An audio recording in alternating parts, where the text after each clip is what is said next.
Hello, everybody. Dr. Richard Bartlett here, there, and everywhere. So I've been having a pretty amazing time on a learning cycle. It's interesting how there's bust and boom to cycles, and just not getting frustrated with yourself when you're in a bust cycle, when things are not happening, you feel blocked. I get people call me all the time, it's like I do session with them, I feel blocked, and I look at them, and you don't use the word block, because you use the word block, it looks like blocks in your field, literally, like there's these segments that have a geometry and they're partitioned off in your field. And so the language that we use, as I've said for years, the language that we use imprints upon the holographic nature of the reality we experience. Now, reality is I'm pretty sure reality is not real. Otherwise, playing with a Batman doll over Skype and being able to feel changes in somebody's heart rhythm wouldn't be possible, or feeling this thing stretch or doing really weird thing it can't possibly do.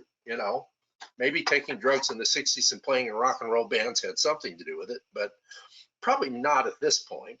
So freeing your mind, I say it all the time, freeing your mind up to allow for new possibilities to come in, to be open to the intuition without saying it's source or spirit guide told me, or all this BS, as I like to call it, biological sciences, biometric, biophoton, other words for BS. Just let it be whatever it is without needing to call it something, without needing to label things. Whenever you label things, you deeply limit the capacity of possibility states.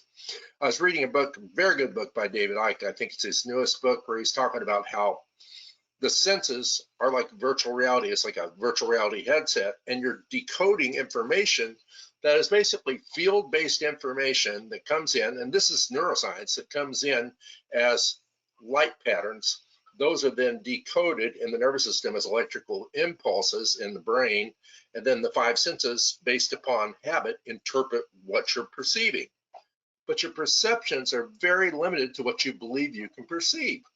So expanding the limitations, the habituation of your geometry of your field, makes a huge difference in your ability to access other worlds, other possibilities, other realms.